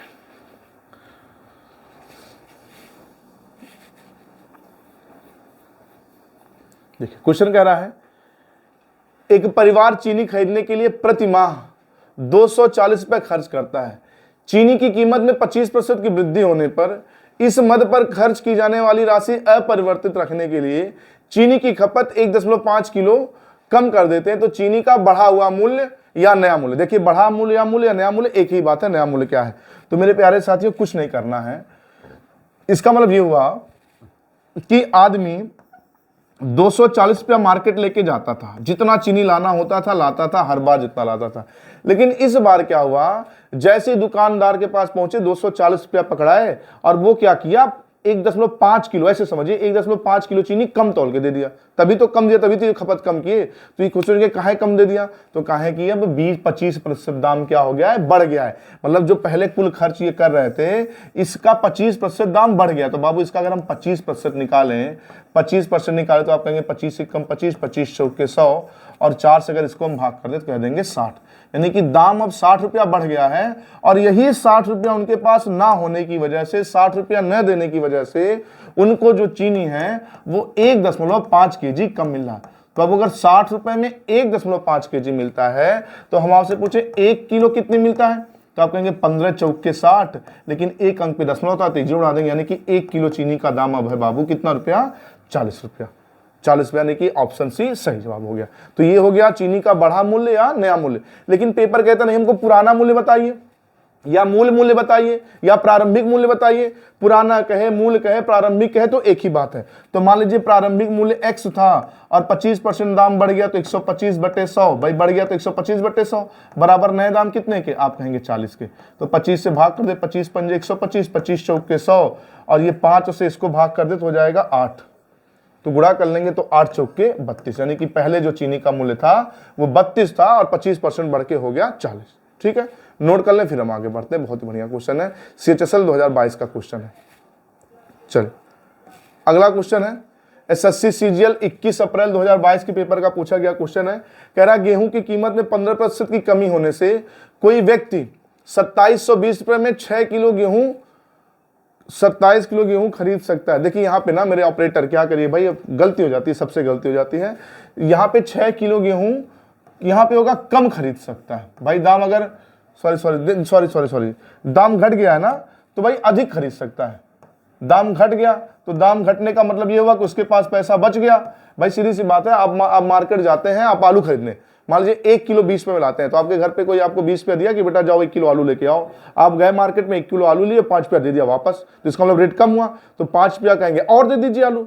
तो भाई जो पैसा दाम घटेगा तो पैसा बचेगा और पैसा बचेगा तो और ज्यादा आप खरीद पाएंगे। तो कुछ नहीं, इस क्वेश्चन को भी ऐसे लगाना है। आपको क्या करना है, 2720 का भाई दाम घटे या बढ़े आप निकाल लीजिए 15%, 15% कम हुआ है ना, तो आप कहेंगे 15/100। तो 5 से भाग करेंगे 3 बार में, 5 से भाग करेंगे 20 बार में, तो ये 0 से 0 कट गया। ये 2 से भाग कर देंगे, 2 1 कम 2, 2 3 6, 2 छक्के 12, यानी कि 136 गुणे 3 रुपए उसके पास बच गए। इस बार बच गए क्योंकि भाई दाम कम हो गया तो बच ही जाएगा ना पैसा, जितना लेना था वो ले चुका। तो इतना दाम जब बच गया तो कहा भाई हमको 6 किलो गेहूं और दे दीजिए। तो बाबू अगर 6 किलो का दाम इतना तो 1 किलो का, तो 3 से 6 को भाग कर दिए 2 बार में और 2 से इसको भाग कर देंगे तो 2 छक्के 12 से बचे 2 8 16, यानी कि अब दाम जो हो गया वो 68 रुपया प्रति किलो। ऑप्शन भी सही जवाब। भाई पिछले क्वेश्चन में बताया अगर पुराना मूल्य पूछ ले तो नया भाई निकालना पड़ेगा, पुराना बताने के लिए नया निकालना पड़ेगा, उसके बाद पुराना निकाल लेंगे। ठीक है, नोट कर ले, बहुत ही बढ़िया क्वेश्चन है। फिर हम आगे बढ़ते हैं। चलिए अगला क्वेश्चन है, ये क्वेश्चन है एसएससी सीजीएल 2022 के पेपर का पूछा गया बढ़िया क्वेश्चन। ये भी ये कह रहा है किसी वस्तु की कीमत में 20% की कमी हो जाती है जिसके चलते वह ग्राहक 360 रुपए में 2 kg वस्तु अधिक खरीद सकता है, तो वस्तु का प्रारंभिक मूल्य, पुराना मूल्य यहाँ पे जो हमने बताया था ये पुराना मूल्य, तो ये निकालना है, ये निकालना भाई। नया निकालेंगे, नया निकालने के बाद ही आप पुराना लगा पाएंगे। तो मेरे प्यारे साथियों इस क्वेश्चन को आप लगाने का प्रयास करेंगे और इसका आंसर मुझे कमेंट में जरूर बताएंगे। ठीक है, और प्लीज भाई वीडियो अगर अच्छी लगे तो आपसे विनती है, निवेदन है, वीडियो को लाइक कर दें और ज्यादा से ज्यादा लोगों के पास पहुंचाएं, शेयर करें। ठीक है, ताकि मेरा मनोबल बढ़े और हम आपके लिए और भी मेहनत करें और भी अच्छे अच्छे कंटेंट लाएं। चलिए अगला क्वेश्चन है, चीनी के मूल्य में 20% की कमी होने से कोई क्रेता मतलब ग्राहक 160 रुपए में 4 किलो चीनी अधिक खरीद सकता है, तो चीनी का मूल मूल्य, वही सेम पिछला क्वेश्चन है, पुराना मूल्य बताना। तो चलिए इसका पुराना मूल्य इसका हम निकाल लेते हैं। तो 160 रुपए है, कितना दाम कम हो गया? 20%। तो 20% अगर इसका आप निकालेंगे बाबू, 160 का 20% निकालेंगे तो 0 से 0 कट गया, 16 दूना 32, यानी कि इसके पास इस बार 32 रुपए बच जाता है। और इस 32 रुपए में मित्र, इस 32 रुपए में वो 4 किलो चीनी अधिक खरीद सकता है। तो बाबू अगर 32 रुपए में 4 किलो चीनी मिल रहा है, तो हम आपसे पूछे 1 किलो चीनी कितने मिल रहा है, तो आप कहेंगे 1 किलो चीनी मिल रहा है 8 चौके 32, 8 रुपए में, जो अब संभव नहीं है ना, महंगाई इतनी चरम सीमा पर है, कहां संभव है। यानी कि 1 किलो चीनी का दाम 8 रुपया हो गया। तो ये जो 8 रुपया आया ना बाबू, ये मेरा नया मूल्य आया, नया मूल्य या घटा मूल्य आया, नया मूल्य आया या घटा मूल्य। लेकिन पेपर ने क्या पूछा है? पेपर ने पूछा है मूल मूल्य, यानी कि आरंभ में, मूल मतलब आरंभ में। तो मान लीजिए आरंभ में x था और दाम कितना कम हुआ? 20%, यानी कि 80/100 होने के बाद, 80/100 होने के बाद नया दाम हो गया 8 रुपये। तो वो 8 से भाग करेंगे, 8 × 8, 8 × 80, 10 से 100, 10 बार में तिरछा गुणा कर लेंगे, x बराबर 10 रुपया प्रति केजी, यानी कि सही जवाब हो जाएगा इसका ऑप्शन बी। ठीक है, नोट कर लें, बहुत ही बढ़िया क्वेश्चन है। चलिए मित्र, अगला क्वेश्चन है। अगला क्वेश्चन है, कह रहा है कि किसी विद्यालय में, चलिए टाइप चेंज हो गया, आप एक बार पढ़ें फिर बताते हैं हम। चलिए क्वेश्चन कह रहा है किसी विद्यालय में 65% छात्र क्रिकेट खेलते हैं और 55% हॉकी, 55% हॉकी।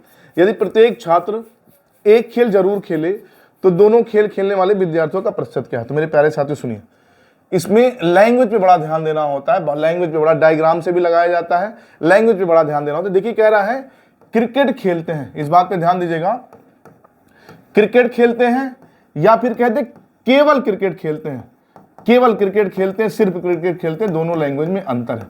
तो क्रिकेट खेलते हैं मतलब, क्रिकेट खेलते मतलब ऐसा है कि अगर क्रिकेट खेलने वाले खिलाड़ी तो उसमें कुछ और भी खेल सकते हैं, लेकिन कह दिया केवल क्रिकेट खेलते हैं, इसका मतलब बल्ले के अलावा किसी गेम को हाथ तक नहीं लगाते, केवल और केवल क्रिकेट खेलते हैं। मेरी बात समझ आई ना? कह दे कि 65% छात्र क्रिकेट खेलते हैं, तो इसका मतलब इसमें कुछ ऐसे भी खिलाड़ी हैं जो क्या खेल सकते हैं, हॉकी भी खेल सकते हैं, लेकिन कहता है केवल क्रिकेट, इसका मतलब वो क्रिकेट ही खेलते हैं और हॉकी की कत्ते ही नहीं खेलते। ठीक है, तो इस बात का बाबू ध्यान रखना है। बाकी मनीष सर इस टॉपिक को, देखिए प्रतिशत में बहुत ज्यादा इसका कोई रोल नहीं है, लेकिन रीजनिंग में इसका बहुत ही रोल है। तो मेरे प्यारे साथियों, अभिनंदन classes reasoning bye Manish sir पे बहुत ही बेहतरीन तरीके से बेन डायग्राम मनीष सर ने पढ़ाया है, तो आप जाके जरूर देखें, उनके जितना बेहतर पूरे भारत में कोई रीजनिंग नहीं पढ़ा सकता।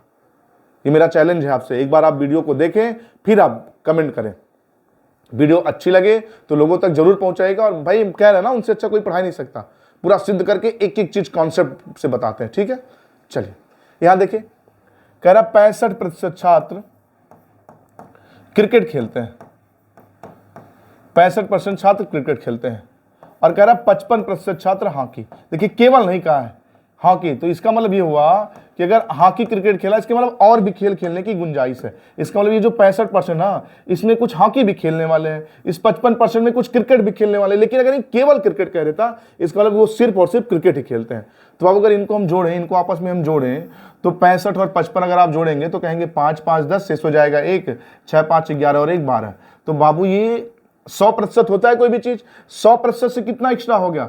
20% एक्स्ट्रा हो गया। तो ये 20% एक्स्ट्रा होने का मतलब ये क्या है कि 20 इसमें भी कॉमन था, 20 इसमें कॉमन था, और ये जो कॉमन था ये दोनों खेल खेलने वाले थे, दोनों गेम खेलने वाले थे, यानी कि क्रिकेट भी खेलते और हॉकी भी खेलते। और पेपर ने पूछा है दोनों खेल खेलने वालों का प्रतिशत, तो दोनों खेल खेलने वालों का प्रतिशत कितना जाएगा मित्र? 20%। ठीक है, अगर क्वेश्चन यहां ये कह देता कि नहीं बताइए केवल क्रिकेट खेलने वाले, केवल क्रिकेट, तो बाबू जी जो 65 है ना, इस 65 में ये 20 कॉमन है, तो इस 65 से अगर आप 20 घटा दें, इस 65 से अगर आप ये 20% घटा दें, 65 से 20 घटा दें तो आ जाएगा 45%। तो केवल और केवल क्रिकेट खेलने वाले 45% है। अच्छा 55% हॉकी है, तो इस 55 में भी ये 20% क्रिकेट खेलने वाले हैं। तो 55 से अगर ये 20 घटा दे बाबू, 55 से ये 20 घटा दे, तो 55 से 20 घटाएंगे आ जाएगा 35%। यानी कि सिर्फ और सिर्फ 35% लोग ऐसे हैं जो केवल और केवल हॉकी खेलते हैं और 20% दोनों खेलते हैं। अब बाबू ये 45, 35 और आप जब 20 जोड़ेंगे ना, तो ये जोड़ के हो जाएगा 100%। ठीक है, तो पेपर ने केवल कहा नहीं है केवल क्रिकेट का, तो इसका मतलब इसमें हॉकी भी खेलने की गुंजाइश है, हॉकी वाले में क्रिकेट भी खेलने की गुंजाइश है। ठीक है, नोट करें फिर आगे बढ़ते हैं। चल अगला क्वेश्चन है, एक कॉलोनी में 42% लोग अंग्रेजी समाचार पत्र पढ़ते हैं, 78% लोग हिंदी समाचार पत्र पढ़ते हैं, तो केवल अंग्रेजी समाचार पढ़ने वाले लोगों की संख्या क्या होगी यदि कॉलोनी में 200 लोग रहते हैं? तो बाबू 42% लोग, मेरे प्यारे साथियों, 42% पढ़ते हैं इंग्लिश, 42% पढ़ते हैं इंग्लिश समाचार पत्र, ठीक है, 42% हो गए इंग्लिश। अच्छा, 78% पढ़ते हैं हिंदी समाचार पत्र, 78% पढ़ते हैं हिंदी। तो मित्र अगर 78 और 42 हम जोड़ दें, 78 और 42 जोड़ दें, तो आप कहेंगे जोड़ देंगे तो जाएगा 8 2 10, शेष हो जाएगा 1 और 8 4 12, ये भी हो जाएगा 120%, ये हो जाएगा 120%। तो बाबू ये 100 से कितना ज्यादा हुआ? आप कहेंगे 20 ज्यादा। तो ये जो 20% है ना मित्र, ये 20% मेरे प्यारे साथियों, ये दोनों गेम खेलने वाले हैं, दोनों गेम खेलने वाले हैं। पेपर ने कहा है केवल क्या? केवल अंग्रेजी। तो 42% में ये 20 भी है, तो 42 से अगर हम 20 घटा दें, 42 से 20 घटा दें, तो आप कहेंगे 22% जन, 22% जन केवल और केवल अंग्रेजी पढ़ते हैं, केवल और केवल इंग्लिश पढ़ते हैं, केवल और केवल इंग्लिश पढ़ते हैं, है ना। तो इंग्लिश पढ़ते हैं, इन्हीं की संख्या बतानी है। तो संख्या बाबू जो 22 का मल्टीपल होगा तो ये होगा नहीं, ये होगा नहीं, या तो ए सही है या तो डी सही है। तो चलिए चेक कर लेते हैं ए सही है कि डी। तो क्वेश्चन ने कहा है कि कॉलोनी में 200 लोग रहते हैं, तो 100% बराबर, क्योंकि कहीं भी 100% चीजें होती हैं, 100% बराबर 200 लोगों के, तो मित्र 1% बराबर, तो कहेंगे 1% बराबर 2 के, तो अगर 1% बराबर 2 के तो 22% बराबर 22 दूना 44। तो सही जवाब इसका हो जाएगा ऑप्शन डी, ठीक है। नोट करें, फिर आगे बढ़ते हैं। केवल और सिर्फ या कहते क्रिकेट खेलते हैं, दोनों में अंतर है बाबू, इस बात को ध्यान में रखिएगा। चलिए, कह रहा किसी कक्षा में 72% छात्र जीव विज्ञान, 44% छात्र गणित पढ़ते हैं। यदि प्रत्येक छात्र कम से कम एक विषय जरूर पढ़ते हैं और 40 छात्र दोनों पढ़ते हैं, तो केवल जीव विज्ञान पढ़ने वाले। तो मेरे सारे साथ पिछले क्वेश्चन से मिलता जुलता है क्वेश्चन है, तो इस क्वेश्चन को आप लगाएंगे और इसका आंसर मुझे कमेंट में जरूर बताएंगे। नोट कर लें, आंसर कमेंट में जरूर बताया करें। चलिए, अगला क्वेश्चन है, कह रहा कि 180 छात्रों के एक समूह में 38% केवल गणित पढ़ते हैं। ध्यान रहे, यहां पे देखिए केवल कह रहा है, केवल गणित पढ़ते हैं। अच्छा, 25% केवल अंग्रेजी पढ़ते हैं, 25% केवल अंग्रेजी पढ़ते हैं, केवल अंग्रेजी पढ़ते हैं। यहाँ पे केवल यानी कि ये जो केवल लगा दिया ना, इसका मतलब इस गणित में जो 38 है इसमें कतई इंग्लिश पढ़ने वाले हैं, और ये जो 25% इंग्लिश है ना, इसमें कतई इंग्लिश मैथ पढ़ने वाले लोग नहीं है। तो अगर इनको हम जोड़ेंगे, अगर इनको जोड़ेंगे तो 8 5 13 3 शेष हो जाएगा 1, 3 2 5 और 1, यानी कि 63%।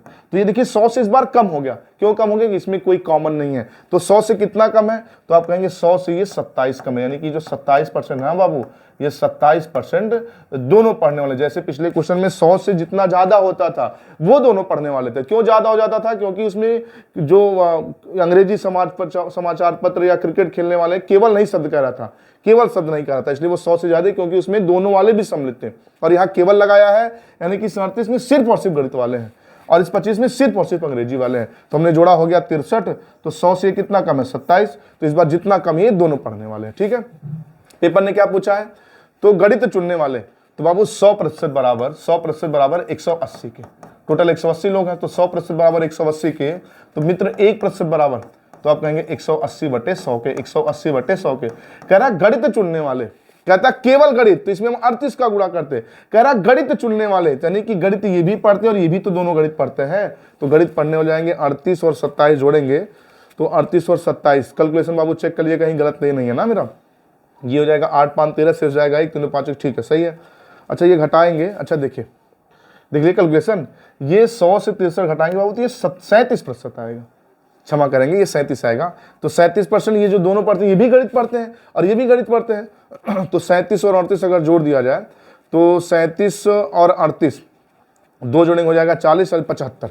तो अब इनका जो 75% होगा, इनका 75% निकाल लीजिए। तो अब गुणा करेंगे 20 से 9 बार में, 20 से 5 बार में, और 20 से ये 15 5 75, 15 9 135। तो सही जवाब हो जाएगा इसका ऑप्शन बी, ठीक है।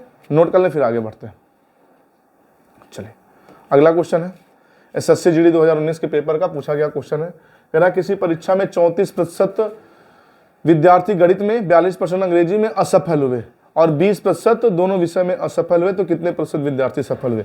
मित्र देखिए, अगर इसको हम वेन डायग्राम से लगाएं, इसे डायग्राम बना के लगाएं, अगर इसका हम डायग्राम बनाएं बाबू, डायग्राम बनाएं, तो क्वेश्चन ने कहा है कि 20% दोनों विषय में असफल हुए। ध्यान रहे, ये 20% दोनों में, ये जो गोला जो दोनों को ओवरलैप करा, ये दोनों में कॉमन है, ये दोनों में असफल हुए, यानी कि ये दोनों क्या है? फेल है। तो एक बात ध्यान रहे बाबू, अगर दोनों में ये कॉमन जो है, दोनों में जो कॉमन अगर वो फेल का प्रतिशत है, तो ये जो अलग अलग सब्जेक्ट है, अलग अलग सब्जेक्ट कौन कौन से हैं, कौन कौन से, एक मैथ है और दूसरा कौन सा, इंग्लिश है, दूसरा इंग्लिश है। इसमें भी असफल वाले ही लिखे जाएंगे। अगर कोई सफल दिया हो तो उसको असफल में बदलेंगे। कैसे, कहते कि 38% 34% विद्यार्थी ये असफल है ना, कहता सफल है, सफल है, लेकिन आपको असफल चाहिए होगा। क्यों असफल चाहिए होगा, क्योंकि दोनों में असफल दिया है, तो जो दोनों में कॉमन का जो प्रतिशत दिया होता है वो सब वही प्रतिशत अलग अलग सब्जेक्ट में भी होना चाहिए। जैसे इसमें फेल है तो यहाँ भी फेल, यहाँ भी फेल होना चाहिए। अगर ये 34 पास दिया होता तो 100 से 34 घटाते तो बाकी फेल हो जाता। ठीक है, तो अब अगर 20% मैथ में फेल है तो ये 20% का मैथ में फेल है, और वास्तव में सॉरी 20% दोनों में फेल है, कह रहा 34% गणित में फेल है। तो ये पूरा गणित का कॉलम है, ये पूरा गणित का कॉलम है, और 34%। तो इस 34% में 20% पहले से है, 34% में 20% पहले से है, तो 14% और लिख दिया जाए, 14% और लिख दिया जाए तो ये 34 हो जाएगा, नहीं हो जाएगा? आप कहेंगे बिल्कुल हो जाएगा। उसी तरह मेरे प्यारे साथियों, इंग्लिश में कितने असफल हैं, 42%। तो ये पूरा 42 का गोला है। 42 में 20 पहले से, 42 में 20 पहले से है, तो ये बच गया 22, ये बच गया 22। तो मेरे प्यारे साथी, ये जो 14 है ना, ये केवल मैथ वाले हैं, ये जो 22 है ना, ये केवल इंग्लिश वाले हैं, और ये जो 20 आया ये दोनों वाले हैं। तो कुल मिला जुला के फेल कितने हो गए, तो आप इसको जोड़ लेंगे तो 22 और ये 20 हो जाएगा 42, और 42 में 10 जोड़ेंगे 52, और 52 4 56% फेल हो गए। तो बाबू 56% फेल हो गए, तो पूछा जाए पास कितने हो गए, तो आप कहेंगे पास हो गए 44%, क्योंकि 100 से 56 घटा देंगे आ जाएगा 44। तो पास विद्यार्थियों की, सफल विद्यार्थियों की संख्या हो जाएगी 44। ठीक है, ये तो हो गया डायग्राम मेथड से। अच्छा, आप डायरेक्ट कैसे लगा सकते हैं, देखिए सबसे पहले दोनों विषय वाला डाटा लिख दीजिए। तो आप कहेंगे दोनों विषय में 20% छात्र फेल हैं। तो इस बात का ध्यान रहे, दोनों में अगर आप फेल का प्रतिशत लिख रहे हैं, दोनों में अगर फेल का प्रतिशत लिख रहे हैं, तो अलग अलग वाले सब्जेक्ट में भी, अलग अलग में भी आपको फेल ही लिखना है। अलग अलग में भी आपको क्या लिखना है, फेल ही लिखना है। जैसे कि हाँ भाई, दोनों में अगर फेल का प्रतिशत है तो इनके साथ भी फेल का ही प्रतिशत लिखना है। तो संयोग से 34% गणित में यहाँ भी फेल ही दिया है, 34% गणित में फेल ही दिया है, तो 34% बाबू गणित में फेल हो गए, 34% गणित में फेल हो गए। संयोग से ये भी फेल ही दिया है, सॉरी इसको फेल लिख दे रहे हैं, मैं तुमने लिखा ही है, ये फेल हो गए। ठीक है, उसके बाद अंग्रेजी में 42% फेल हो गए, संयोग से ये भी फेल दिया है। तो ध्यान में देखिए, तीनों का तीनों डाटा क्या हो गया, फेल हो गया। भाई दोनों में जो होगा वही प्रतिशत यहाँ भी लिखना, अगर यहाँ फेल का प्रतिशत तो यहाँ भी फेल का प्रतिशत है। अब मित्र क्या करें, इन दोनों को आप जोड़ लें। इन दोनों को जब जोड़ेंगे तो जाएगा 4 2 6 और 4 3 7 76। लेकिन इस 76 में देखिए केवल शब्द नहीं दिया, मैथ और इंग्लिश, यानी कि इस 34 में 20 भी कॉमन है, इस इंग्लिश में 42 में 20 कॉमन है। तो 20 दोनों में कॉमन, तो 20 दो बार जुड़ गया, तो इनको आप घटा देंगे। तो 76 से 20 घटाएंगे, आ जाएगा 6 और यहाँ जाएगा 5, यानी कि वास्तव में 56% है फेल। तो अगर 56% फेल है तो 100 से 56 घटाएंगे, आ जाएगा 44, तो 44% हो गए पास। तो बाबू इस तरह से भी इसको लगा सकते हैं। ठीक है, नोट कर लें, फिर आगे बढ़ते हैं। चलिए अगला क्वेश्चन है। अगला क्वेश्चन है, किसी परीक्षा में 48% छात्र विज्ञान में उत्तीर्ण हुए, 56% गणित में अनुत्तीर्ण हुए, 42% दोनों में असफल हुए, तो दोनों विषय में कितने प्रतिशत विद्यार्थी उत्तीर्ण हुए? एसएससी सीपीओ 2019 के पेपर का पूछा गया क्वेश्चन है। ठीक है, तो सबसे पहले बाबू हम दोनों सब्जेक्ट का लिख लेंगे। तो आप कहेंगे दोनों सब्जेक्ट में 32% छात्र, 32% छात्र क्या है ये जानना जरूरी है, दोनों में अनुत्तीर्ण हुए तथा 32% छात्र दोनों में फेल हुए, असफल हुए। तो ध्यान दीजिए, यहाँ फेल का प्रतिशत हमने लिखा है। तो मित्र अगर यहाँ फेल का प्रतिशत लिखा है तो अलग अलग सब्जेक्ट में फेल ही लिखना है। तो कह रहा विज्ञान में बाबू, विज्ञान में 48% छात्र उत्तीर्ण हुए, जबकि दोनों में फेल है तो वहां उत्तीर्ण नहीं लिख सकते। तो 100 से 48 घटा देंगे, तो 100 से 48 घटा देंगे तो कहेंगे 52% विज्ञान में फेल हो गए। 52% विज्ञान में क्या हो गया मित्र, फेल हो गए। अब आगे 56% गणित में, तो गणित वाला ऑलरेडी अनुत्तीर्ण दिया है। भाई हम अनुत्तीर्ण क्यों ढूंढ रहे हैं, क्योंकि दोनों में फेल का प्रतिशत, तो यहाँ भी फेल ही लिखना है।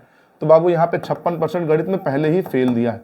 तो मित्र आप समझ चुके होंगे, इनको जोड़ दिया जाए तो आप कहेंगे जोड़ने पर हो जाएगा 6 2 8 और 5 5 10 108%, और 108 में से ये 32 घटा देंगे बाबू, तो हो जाएगा 6 और यहाँ हो जाएगा 7, यानी कि 76% वास्तव में फेल हैं। तो बाबू अगर 76% फेल है तो पास कितने हो जाएंगे, आप कहेंगे 24% विद्यार्थी हो जाएंगे पास, क्योंकि 100 से 76 घटाएंगे, आ जाएगा 24। सही जवाब हो जाएगा ऑप्शन है। ठीक है, एसएससी सीपीओ का क्वेश्चन है, नोट कर लें, फिर आगे बढ़ते हैं। चलिए अगला क्वेश्चन है, किसी परीक्षा में 58% छात्र गणित में पास हुए, 48% अंग्रेजी में पास हुए, 17% दोनों में फेल हुए तथा पास विद्यार्थियों की संख्या 69 है, तो कुल विद्यार्थियों की संख्या क्या है? ध्यान रहे साहब। चलिए आइए देखते हैं। कह रहा 17%, 17%, ये दोनों में सेम पिछले टाइप की तरह सब कुछ वही है, थोड़ा थोड़ा चेंज है। दोनों में क्या है बाबू, फेल है। तो बाबू अगर दोनों में फेल का प्रतिशत आपने लिखा है, दोनों में फेल का प्रतिशत लिखा है, तो आप समझ चुके होंगे। अलग अलग सब्जेक्ट में भी, जैसे कि गणित की बात करें तो कह रहा गणित में 58% क्या है, पास है। तो अगर 58 पास है, अच्छा दोनों में फेल का प्रतिशत लिखा है, मिला है, तो गणित में फेल का लिखना है। तो बाबू अगर 58 पास है तो फेल कितने हो जाएंगे, 42% गणित में हो जाएंगे फेल। ठीक है, अब आगे आ जाइए। गणित का तो हो गया। गणित की बात किसकी बात करें, अंग्रेजी में बात करें। अंग्रेजी में तो अंग्रेजी में क्या है, अंग्रेजी में कह रहा है कि 48% पास है। तो अगर 48% पास है तो 52% हो जाएंगे फेल इसमें। तो अब देखिए सब फेल फेल हो गया। हम फेल का क्यों निकाल लें, क्योंकि दोनों का जो डाटा पता होता है वही सेम डाटा सबका निकालते हैं। तो इनको जोड़ लेंगे, 2 2 4, ये 5 4 9, 94 हो गया। 94 से 17 घटा देंगे तो यहाँ हो जाएगा 7। भाई 14 में से 7 घटाएंगे 7, यहाँ बचा 8, 8 से घटाएंगे 7, यानी कि 77% फेल हो गए। तो अगर 77% फेल हो गए तो 100 से 77 घटा देंगे तो 23% हो जाएंगे पास। तो वो 23% हो जाएंगे पास, और ये 23% हो गए पास, 23% हो गए पास। और पास विद्यार्थियों की संख्या दी गई है 69। पास विद्यार्थियों की संख्या कितनी दी गई, 69। तो ये 23% बराबर के 69 विद्यार्थी। तो आज पूछे 1% बराबर, तो आप कहेंगे 1% बराबर 3 के 23 से 69। तो अगर 1% बराबर 3 के तो टोटल 100% बराबर, तो आप कहेंगे 300, यानी कुल विद्यार्थियों की संख्या थी 300। ऑप्शन डी सही जवाब। ठीक है, नोट करें फिर बताते हैं। चलिए, तो मेरे प्यारे साथियों आज के लिए हम इतना रखते हैं, क्लास लंबी हो जाएगी। मिलते हैं अगली वीडियो में, यहीं से शुरू करेंगे। तो मेरे प्यारे साथियों प्लीज़ अगर क्लास समझ आई हो तो वीडियो को लाइक कर दें, ज़्यादा से ज़्यादा शेयर कर दें, चैनल को सब्सक्राइब कर लें, और चौथी क्लास के आपको नोटिफिकेशन मिले इसके लिए आप घंटी वाले बटन को तो जरूर दबा लें। ठीक है, तो आज के लिए इतना रखते हैं, मिलते हैं अगली वीडियो में, तब तक के लिए धन्यवाद।